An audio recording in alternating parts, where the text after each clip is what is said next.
بسم اللہ الرحمن الرحیم۔ امثال کا سلسلہ چل رہا ہے، سن لیجئے۔ غیظ من فیض، قطرہ سمندر میں سے کسی بڑی چیز کا ایک چھوٹا سا حصہ، جیسے علم یا سخاوت کے بڑے ذخیرے سے تھوڑا سا۔ قلب لہ ظہر المجن، اس کے لیے ڈھال کی پیٹھ موڑ دی، کسی کی دوستی کو دشمنی میں بدل دینا۔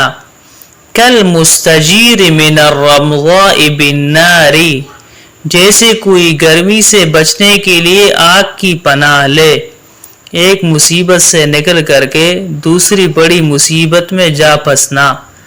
کأن علی رؤوسہم الطیر، جیسے ان کے سروں پر پرندے بیٹھے ہوں، لوگ اس قدر خاموش یا بے حرکت ہوں جیسے ان کے سروں پر پرندے بیٹھے ہوں۔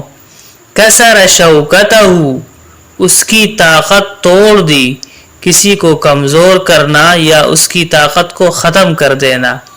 کشر عن انیابہ، اس نے اپنے دانتوں کو دکھا دیا، دشمنی یا غصے کا اظہار کرنا، خاص طور پر اس کے بعد جب اسے چھپایا جا رہا ہو۔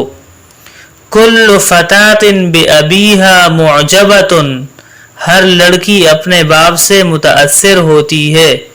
بچے، خاص طور پر بیٹیاں، اکثر اپنے والدین کو مثالی شخصیت کے طور پر دیکھتی ہیں۔ لا اصل لہ ولا فصل، نہ اس کی کوئی اصل ہے اور نہ نسب۔ وہ شخص کسی معروف یا معزز خاندان سے تعلق نہیں رکھتا۔